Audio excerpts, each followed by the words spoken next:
Hello दोस्तों, स्वागत है आपका हमारे यूट्यूब चैनल तैयारी आपकी पर। और आज हम लोग फिजिक्स का एक टॉपिक करने वाले हैं मोशन, जिसका ये पार्ट 3 जो है वो हम लोग कवर करने वाले हैं। इससे पहले जो है वो आपके लिए हम 2 पार्ट इस वीडियो के ला चुके हैं। तो चलिए वीडियो को बढ़ते हैं और देखते हैं इन क्वेश्चन को समझ करके।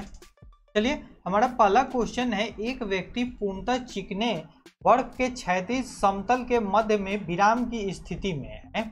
न्यूटन के किस नियम का उपयोग करके वह अपने आप को तट पर ला सकता है? तो न्यूटन का तीसरा नियम जो कहता है वह है प्रत्येक क्रिया के बराबर और विपरीत जो है वह प्रतिक्रिया होती है।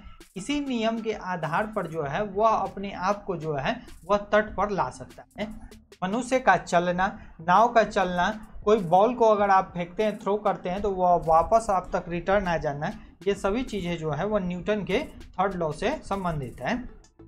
कपूर के छोटे छोटे टुकड़े जल की सतह पर क्यों नाचते हैं? तो कपूर के छोटे छोटे टुकड़ों का जल की सतह पर नाचने का कारण है पृष्ठ तनाव, सरफेस टेंशन के कारण। इससे पहले जो है हम लोग सेकेंड पार्ट में इसके बारे में हम लोग चर्चा कर चुके हैं, पृष्ठ तनाव के बारे में। पृष्ठ तनाव का एसआई मात्रक जो है वह है न्यूटन प्रति मीटर है। नेक्स्ट क्वेश्चन देखते हैं। नेक्स्ट क्वेश्चन है, जब शुद्ध जल में डिटर्जेंट डाला जाता है तो पृष्ठ तनाव क्या होता है? जब डिटर्जेंट को डालते हैं तो इससे जो है वो पृष्ठ तनाव घट जाता है, जिसके कारण जो है वह अच्छे से सफाई होती है। डिटर्जेंट डालने पर जो है वह इसके पृष्ठ तनाव घुल जाने के कारण क्या होती है, अंदर तक जो है वह डिटर्जेंट पहुंच पाता है। नेक्स्ट क्वेश्चन देखते हैं। साबुन को जल में घोलने पर पृष्ठ तनाव पे क्या असर पड़ता है? जब साबुन को जल में घोला जाता है तो पृष्ठ तनाव जो है वह कम हो जाता है, जिसके कारण जो है वह सफाई अच्छे से हो पाती है। संवातक, संवातक का मतलब होता है ऊपर जो हमारे घर के कमरे में जो है वह एक जाली नुमा जो है वह लगा होता है, जाली लगी हुई होती है, कमरे की छत के निकट लगाया जाता है, जाली लगी हुई होती है। ये क्यों होती है? इसका कारण है कि जब हम सांस से जो है वह गर्म हवा को छोड़ते हैं, हम लेते हैं ऑक्सीजन और कार्बन डाइऑक्साइड को छोड़ते हैं। आपको मालूम होना चाहिए कि कार्बन डाइऑक्साइड जो है वह एक गर्म हवा है और यह गर्म हवा जो है वह ऊपर उड़ती है और बाहर चली जाती है। तो बाहर जाने के लिए जो है यह जाली जो है वह काफ़ी इम्पॉर्टेंट होती है। इसीलिए कहा जाता है कि आपको जो है वह दरवाजे को पूर्ण तरह से बंद करके नहीं सोना चाहिए। खासकर अगर सोते भी हैं तो जहाँ पे ये है तो ये जो है वो आदमी की रक्षा करती है। बाहर की हवा आती है यहाँ से, लेकिन गर्म हवा जो है वो वहाँ से चली जाती है। नेक्स्ट क्वेश्चन देखते हैं। कथन और कारण दिया हुआ है। अपमार्जक यानी कि सर्फ मैले कपड़ों से सफलतापूर्वक तेल व गर्द निकाल देते हैं। बिल्कुल, क्योंकि इनका पृष्ठ तनाव कम हो जाता है, जिसके कारण ये आसानी से अंदर तक जा करके उसकी सफाई करते हैं। कारण कहता है कि अपमार्जक जल का पृष्ठ तनाव बढ़ा देता है, बढ़ा नहीं देता है बल्कि कम कर देता है। तो ये जो है वो सही है, लेकिन इसका कारण क्या है? गलत है। ऑप्शन सी जो है वह इसका राइट आंसर है। नेक्स्ट क्वेश्चन देखते हैं। नेक्स्ट क्वेश्चन है, अंतरिक्ष यात्री अंतरिक्ष में सीधे खड़े नहीं रह सकते। अंतरिक्ष यात्री अंतरिक्ष में सीधे खड़े नहीं रह सकते हैं। इसका कारण है क्योंकि अंतरिक्ष में जो है वो गुरुत्व नहीं पाया जाता है। नेक्स्ट क्वेश्चन देखते हैं। यदि केश नली का व्यास दोगुना कर दिया जाए, यदि केश नली का व्यास हम दोगुना कर देते हैं तो इसमें चढ़ने वाले जल सतह की ऊंचाई क्या होगी? इसमें चढ़ने वाले जल सतह की ऊंचाई जो है वह आधी हो जाएगी, क्योंकि केश नली जो है वह जितना ही पतला होगा, केश नली जितना ही पतला होगा उसमें जो है वह ऊंचाई तक जो है वह जल चढ़ेगी। नेक्स्ट क्वेश्चन देखते हैं। श्यानता की इकाई क्या होती है? तो श्यानता की इकाई जो है वह पॉइजर है। नेक्स्ट क्वेश्चन है, जब दो भिन्न भिन्न व्यास की केश नलियों को किसी द्रव्य में ऊर्ध्वाधर डुबोने पर चढ़े द्रव्य की ऊंचाई क्या होगी? जिस केश नली का व्यास कम होगा उसमें जो है वह क्या होगी? कम व्यास वाली केश नली में अधिक होगी। अब केश नली को समझते हैं। केश नली जो है वह केश नली क्या होती है? तो केश नली जो है वह एक खोखली नली होती है जिसकी त्रिज्या क्या होती है? काफ़ी कम होती है। त्रिज्या काफ़ी कम होती है और यह पूरे एक समान होती है। यहाँ पे हमने तिरछा कर दिया है, लेकिन ये एक समान जो है वह होती है और काफ़ी कम इसकी त्रिज्या होती है।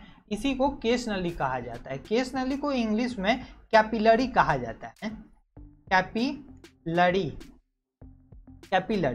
और केश नली में द्रव के ऊपर चढ़ने या नीचे आने की घटना जो है वह कैपिलरी ही कहलाती है। उसे जो है वह केशिकत्व कहा जाता है। आपको एक चीज़ और बता दें, केश नली के बारे में हम लोग बात कर रहे हैं, तो केश नली में जो है जो भी सामान्य जो है वह द्रव्य जो कांच को भिगो देता है, जो द्रव्य कांच को भिगो देता है वो क्या होगा? केश नली को डालने पर वह जो है वह उसमें ऊपर चढ़ जाएगा। जैसे अगर हम जल में अगर एक पतली पाइप जो है वह डालते हैं केश नली की, तो उसमें क्या होगा? जल ऊपर चढ़ जाएगा, यानी कि सतह से थोड़ा ऊपर चढ़ जाएगा। लेकिन अगर हम पाड़े में अगर इस केश नली को डालते हैं तो यह जो है वह सतह से क्या हो जाएगा? नीचे हो जाएगा। ऐसा इसलिए क्योंकि पाड़ा जो है वह कांच को नहीं भिगो पाता है, इसके कारण। तो केश नली सिद्धांत जो है वह काफ़ी इम्पॉर्टेंट है और इसका इस्तेमाल कहाँ कहाँ किया जाता है आप हमारी आवाज़ को ध्यान से सुन के समझ सकते हैं। पहला है ब्लॉटिंग पेपर। केश नली जो है वह ब्लॉटिंग पेपर में इस्तेमाल किया जाता है। स्याही को सोखने के लिए अगर कोई लाइट लैंटेन जो है उसमें केशिकत्व के पौधे जो है, पेड़ पौधे जो है वह शाखाओं तने से जो है वह आवश्यक लवण खनिज पाते हैं, वे सब केश नली के कारण ही ऐसा हो पाता है। इसके बाद वर्षा के बाद जो है किसान अपने खेतों की जुताई कर देता है ताकि मिट्टी में बनी केश नली क्या हो जाए? टूट जाए और पानी जो है वह ऊपर नहीं आ पाए और मिट्टी में वो नमी बनी रहे। तो केश नली जो है वह हमारे आम दिनों में यह काफ़ी इम्पॉर्टेंट है, इसलिए केश नली को अच्छे से आप समझते हैं और देखते भी हैं अपने डेली के लाइफ में। नेक्स्ट क्वेश्चन देखते हैं, लैंप की बत्ती में तेल किसके कारण ऊपर चढ़ जाता है? तो यह बिल्कुल केश नली के कारण ही ऊपर चढ़ता है। नेक्स्ट क्वेश्चन है, पानी में लोहे की सुई डूब जाती है लेकिन जहाज तैरता है, यह किस सिद्धांत पर आधारित है? पानी पर लोहे की सुई डूब जाती है लेकिन जहाज तैरता है, बिल्कुल। और हम एक चीज़ आपको बताएंगे अभी कि कभी कभी जो है वह पानी पे सुई भी तैरता है। ऐसे इस क्वेश्चन का आंसर होगा आर्किमिडीज का सिद्धांत। आर्किमिडीज के सिद्धांत पे जो है वह क्या है? उत्प्लावन का सिद्धांत जो है वो आर्किमिडीज ने दिया। इसी सिद्धांत के कारण जो है यह जहाज जो है वह तैरता है। जहाज की बनावट जो है वह कुछ अलग तरीके की होती है, क्योंकि यह जो है वह नीचे पतली होती है और ऊपर जो है वह मोटी होती जाती है, तो इसलिए जो है वह उत्प्लावन होता है और यह नहीं डूबता है। हमने कहा था कि सुई भी कभी कभी जो है वह तैरता है। एक एक्सपेरिमेंट जो है वो हमने अपने पढ़ाई के दिनों में इस चीज़ को किया था। उम्मीद है कि आप भी अपने घर पे जरूर ट्राई करेंगे। एक छोटा सा ग्लास ले लीजिए, ग्लास में जो है वो आधी क्या कर दीजिए? पानी डाल दीजिए, आधी पानी इसमें भर दीजिए। एक छोटा सा पीस ऑफ पेपर है, पीस ऑफ पेपर ऐसा लीजिएगा जो कि इस ग्लास से क्या हो? छोटा हो। पीस ऑफ पेपर उतना ही लीजिएगा जिसपे कि सुई रखी जा सके, एक छोटी सुई की यहाँ बात हम कर रहे हैं। इस पेपर को जो है वह क्या कीजिए? पानी के ऊपर हल्के से डालिए, हल्के से धीरे से जो है वह इस पीस ऑफ पेपर को डालिए जिससे कि वो डूबे नहीं, इसके बाद धीरे से जो है वह इस पे सुई को आप रखें, धीरे से एकदम सुई को आपको रखना है, सुई नहीं डूबेगी। आप कहेंगे कि बिल्कुल ये सुई जो है वो पेपर पे है, तो बिल्कुल नहीं डूबेगी। अब आपको एक छोटे से लकड़ी से, यानी कि पतले से किसी भी चीज़ से उस कागज को जो है वो एक तरफ से भिंगाना है, फिर दूसरे तरफ से भिंगाना, ऐसे भिंगाते भिंगाते जो है वो कागज क्या हो जाएगा, कैपिलरी हो जाएगा, यानी कि केशिकत्व की घटना होगी और ये कागज पूरी तरह से भींग जाएगा। और भींगने के बाद क्या होगा, ये कागज जो है वो तली में आ जाएगा। तली में आ जाएगा, आप महसूस करेंगे कि इस बीच में सुई को हिलाना नहीं है, धीरे धीरे ये घटना करना है। आप देखेंगे कि सुई जो है वह पानी पे तैर रहा है और ये संभव है। आप करके देखिए और हमें कमेंट में बताइए कि ये आप कर पाए कि नहीं। उम्मीद करते हैं कि आप सब इसे कर पाएंगे। हम देखते हैं अपने नेक्स्ट क्वेश्चन को। हमारा नेक्स्ट क्वेश्चन है, आर्किमिडीज का नियम निम्नलिखित में से किससे संबंधित है? तो आर्किमिडीज का नियम जो है वह क्या है, यह उत्प्लावन के नियम से संबंधित है। उत्प्लावन का नियम इसे कहा जाता है। नेक्स्ट क्वेश्चन देखते हैं, जब कोई वस्तु किसी द्रव्य में पूर्णतः या आंशिक रूप से डुबोई जाती है तो उसके भार में कुछ कमी प्रतीत होती है तथा उसके भार में आभासी कमी उस वस्तु के द्वारा हटाए गए द्रव्य के भार के बराबर होता है। यह सिद्धांत जो है वो किसने दिया था? तो यह सिद्धांत जो है वो आर्किमिडीज ने दिया था। आर्किमिडीज ने जो है कोई ऐसा सिद्धांत की खोज उन्होंने नहाते समय किया। जब नहाने के समय वे मतलब टब में बैठे तो वो अपने भार को जो है वो क्या हल्का महसूस किए। इसके कारण जो है वह यूरेका जो है वह करते हुए निकले, यानी कि उन्होंने वहीं से जो है वह इसकी खोज की, जिसे उत्प्लावन का सिद्धांत कहा जाता है। इसी के कारण कोई भी चीज़ जो है वह अगर है भारी है तो वो क्या होती है, वो तैरने लगती है। तब तक तैरेगी जब तक कि उसमें क्या हो, भार उसमें ज़्यादा ना हो। मतलब अगर तैरने का अगर उसे पृष्ठ तनाव का क्षेत्र अगर मिल जाएगा, हमारे शरीर में भी पृष्ठ तनाव बनता है और इसके कारण वो क्या होता है, वो तैरने लगती है। नेक्स्ट क्वेश्चन देखते हैं, उत्प्लावन से संबंधित कौन है? तो उत्प्लावन के सिद्धांत की खोज जो है वो आर्किमिडीज ने की थी। बिल्कुल इसे याद रखेंगे। नेक्स्ट क्वेश्चन देखते हैं, द्रव्य में आंशिक तथा पूर्णतः डूबे किसी ठोस द्वारा प्राप्त उछाल की मात्रा किस पे निर्भर करती है? ठोस द्वारा हटाए गए द्रव्य की मात्रा की, यानी कि उतना ही यह निर्भर करेगा कि जितना कि वह हटाया जाता है। तो ऑप्शन ए इसका राइट आंसर है। नेक्स्ट क्वेश्चन देखते हैं, जल पृष्ठ पर लोहे के टुकड़े न तैरने का क्या कारण है? लोहे के टुकड़े इसलिए नहीं तैरते हैं क्योंकि लोहे के जो टुकड़े होते हैं वे क्या होते हैं, भारी होते हैं। भारी वे इससे होते हैं कि जितना विस्थापित जल किया जाता है उससे ये भारी होते हैं, इसके कारण जो है यह नहीं तैरते हैं। ऑप्शन ए जो है, लोहे द्वारा विस्थापित जल का भार लोहे के भार से कम होता है, यानी कि विस्थापित जल का भार क्या है, यह लोहे के भार से कम है, यानी कि लोहा हैवियर है। तो ऑप्शन ए जो है वह इसका राइट आंसर। नेक्स्ट क्वेश्चन देखते हैं, कोई भी नाव डूब जाएगी कब? जब वह पानी हटाती है कितना? जब वह अपने आयतन का पानी हटाती है। आयतन क्या होता है? तो आयतन जो है जो उसके अंदर स्थित वॉल्यूम जिसे कहते हैं हम लोग, उतना अगर पानी हटा देती है तो वो क्या हो जाएगी, पूरी तरह से वह डूब जाएगी। नेक्स्ट क्वेश्चन देखते हैं, महान वैज्ञानिक आर्किमिडीज किस देश से संबंधित है? तो महान वैज्ञानिक आर्किमिडीज जो है वह ग्रीस देश के थे।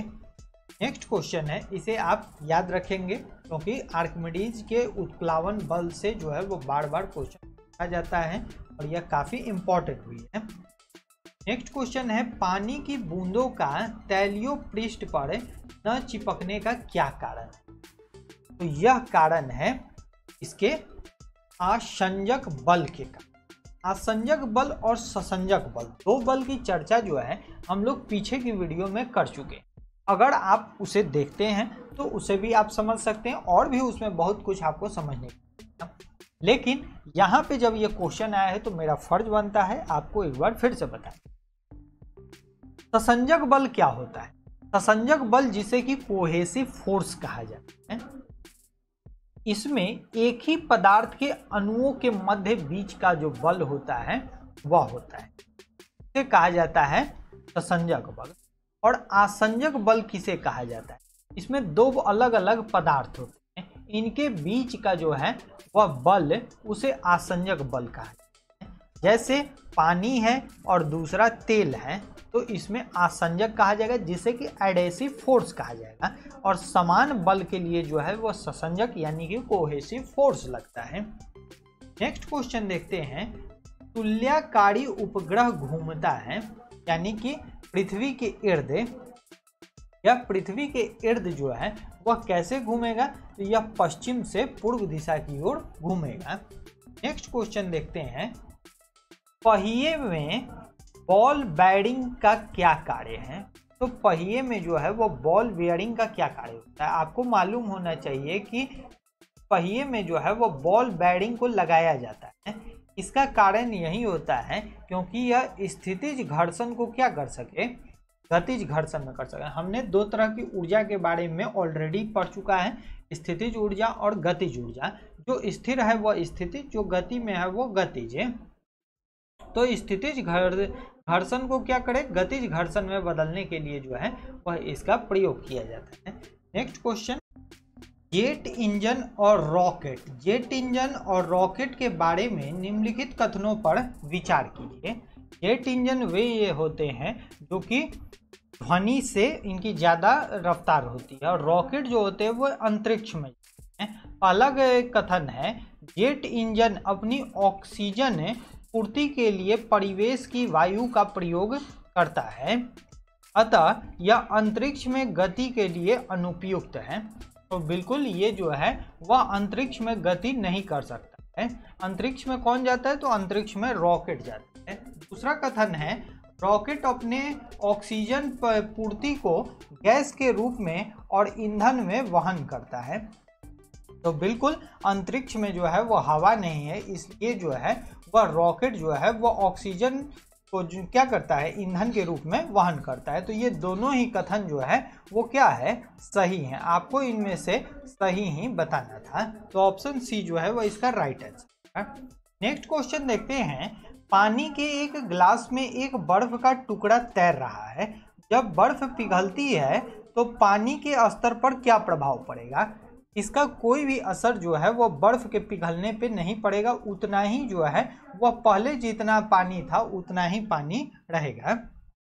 नेक्स्ट क्वेश्चन देखते हैं, एक इमारत, न्यूमेरिकल है छोटा सा, एक ऊंची इमारत से एक गेंद 9.8 मीटर प्रति सेकंड स्क्वायर, जिसे कि गुरुत्वीय त्वरण कहते हैं, कि एक समान त्वरण के साथ जो है वह गिराई जाती है।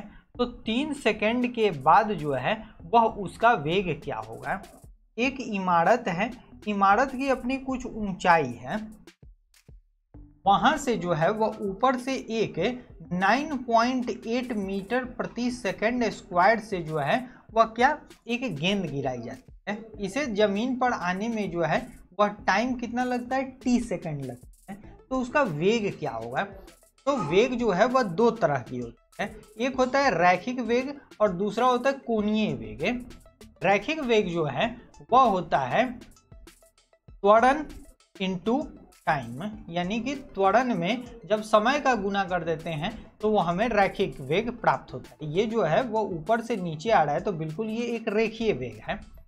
अब 9.8 इंटू 3 को अगर मल्टीप्लाई हम लोग करते हैं तो हमें प्राप्त होता है 29.4 मीटर प्रति सेकेंड।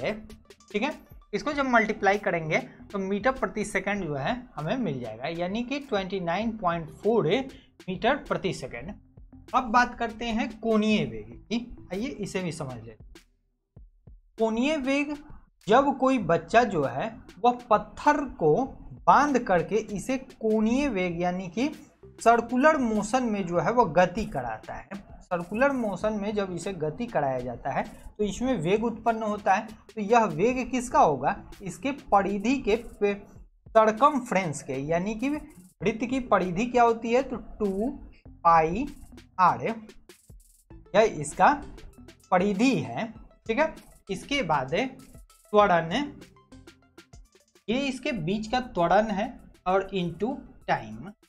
जब इसे हम लोग करते हैं तो हमें क्या प्राप्त होता है, कोणीय चाल या कोणीय वेग जो है वह प्राप्त होता है। देखते हैं नेक्स्ट क्वेश्चन। एक वस्तु का द्रव्यमान जो है मास दिया हुआ है, मास जो है हमें मालूम है कितना 100 kg, गुरुत्व जनित जो है वह Ge जो है वह 10 मीटर प्रति सेकेंड है। अगर चंद्रमा पर गुरुत्वीय त्वरण जो है वह G/6 हो तो चंद्रमा में वस्तु का द्रव्यमान क्या होगा। यह एक लॉजिकल क्वेश्चन है, आप यहां से देख सकते हैं। इसका आंसर आप सोच समझ के देंगे। यह एक ट्विस्ट करने के लिए लिखा गया है। आप लोग अभी तक जान चुके हैं कि अगर किसी वस्तु का द्रव्यमान जो है वह है पृथ्वी पर जितना द्रव्यमान होगा वही द्रव्यमान जो है वह कहीं पे भी उसका द्रव्यमान होगा। अंतर केवल आता है तो उसके भार में जो है वह अंतर आता है, द्रव्यमान में कोई प्रभाव नहीं पड़ता। यानी कि 100 kg द्रव्यमान का कोई वस्तु है, अगर वह चंद्रमा पे ले जाया जाए या पाताल में ले जाया जाए उसका कोई फर्क नहीं पड़ेगा, वह 100 kg ही उसका द्रव्यमान है। ऑप्शन सी इसका राइट आंसर है। देखते हैं नेक्स्ट क्वेश्चन। पावर शक्ति का एसआई मात्रक वाट किसके समतुल्य है। तो पावर का एसआई मात्रक जो है वो वाट है। यह समतुल्य है किलोग्राम मीटर स्क्वायर प्रति सेकेंड क्यूब के। देखते हैं नेक्स्ट क्वेश्चन। अगला क्वेश्चन, भारहीनता की अवस्था में एक मोमबत्ती की ज्वाला का आकार क्या हो जाएगा। भारहीनता की उपस्थिति में मोमबत्ती के ज्वाला पे जो है वह कोई प्रभाव नहीं पड़ता है, यह वहीं रहता है। नेक्स्ट क्वेश्चन देखते हैं। एक केस नली में जल की अपेक्षा एक तरल अधिक ऊंचाई पर चढ़ता है, इसका क्या कारण है। इसका एक ही कारण है कि तरल का पृष्ठ तनाव क्या होगा, जल से अधिक होगा। जिसका जल से अधिक पृष्ठ तनाव होगा वह जो है वह ऊंचाई पे ज़्यादा चढ़ता है। तो हम लोग देख चुके थे कि जो तरल कांच को भिगोता है उसमें जो है वह केस नली डालने पर यह क्या होगा, तरल ऊपर जाएगा। लेकिन जो कांच के नली को नहीं भिगोता है तो वो जो है वो अपने सतह से नीचे जाता है। नेक्स्ट क्वेश्चन देखते हैं। निम्नलिखित में से किस एक के लिए केशिकत्व एकमात्र कारण नहीं है। यहाँ पे 4 ऑप्शन दिए गए हैं। स्याही का सोखना ब्लॉटिंग पेपर से, तो बिल्कुल ये केशिकत्व के कारण ही होता है। भूमिगत जल का ऊपर चढ़ना, बिल्कुल भूमिगत जल जो है वह ऊपर की ओर चढ़ता है, इसका कारण भी जो है वह केशिकत्व क्रिया ही है। उसके बाद है सूती कपड़े पर जल की एक बूंद का फैलना, तो यह केशिकत्व के कारण ही होता है। चौथा जो है वह पौधे की जड़ से जल का इसके पर्ण समूह की ओर बढ़ना जो है वह यह भी केशिकत्व के ही कारण होता है। क्योंकि जो जड़ होते हैं, जो रूट होते हैं, रूट से जल जो है वह ऊपर की ओर चढ़ता है। जहाँ से लीफ जो है, पत्ते जो हैं वो अपना क्या करते हैं, भोजन प्रिपेयर करते हैं, खाना बनाते हैं। और खाना बनाने के बाद इसके बाद जो है वो और क्या हो जाता है, इवेपोराइज्ड हो जाता है। वहीं जो वाटर है वो आगे सन के साथ जो है वो इवेपोराइज्ड हो जाता है, तो वहाँ पे पानी आता है। तो बिल्कुल ये केशिकत्व के कारण ही आता है। इसमें जो है ये चारों ऑप्शन सही है। ये क्वेश्चन जो है वो लिखने में कहीं वो मिसप्रिंट हो गया होगा इसके कारण, लेकिन इसमें जो है वो सभी सही है। नेक्स्ट क्वेश्चन देखते हैं। गुरुत्वाकर्षण के सार्वभौमिक नियम का प्रतिपादन किसने किया था। तो गुरुत्वाकर्षण की खोज जो है वह सर आइजक न्यूटन के द्वारा किया गया था। तो ये काफ़ी जो फेमस है और आइजक न्यूटन ने जो है वो गुरुत्वाकर्षण के नियम को दिया था। नेक्स्ट है ऊर्जा संरक्षण का क्या नियम। तो हम लोग इससे पहले जो है वो ऊर्जा संरक्षण के नियम के बारे में चर्चा कर चुके हैं। ऊर्जा का सृजन नहीं किया जा सकता और ना ही इसका विनाश किया जा सकता है। नेक्स्ट क्वेश्चन है पृथ्वी का पलायन वेग कितना है। तो पृथ्वी का पलायन वेग जो है वह है 11.2 किलोमीटर प्रति सेकेंड। यहाँ पे आप कभी भी कंफ्यूज नहीं होंगे क्योंकि 11.2 किलोमीटर जो है वह एक बड़ी राशि है, यानी कि लंबी दूरी कम समय में। लंबी दूरी कम समय में इसी वेग से जो है वह रॉकेट को क्या किया जाता है, प्रक्षेपित किया जाता है, जिसके कारण वह अपने एक्सिस में जो है वह अक्ष में पहुंच जाते हैं। नेक्स्ट क्वेश्चन देखते हैं, पास्कल किसकी इकाई है? तो पास्कल जो है वह दाब की इकाई है। पास्कल के बारे में हम लोग इससे पहले जो है वो वीडियो में पढ़ चुके हैं। नेक्स्ट क्वेश्चन है, 1 किलोग्राम प्रति सेंटीमीटर स्क्वायर दाब किसके समतुल्य है?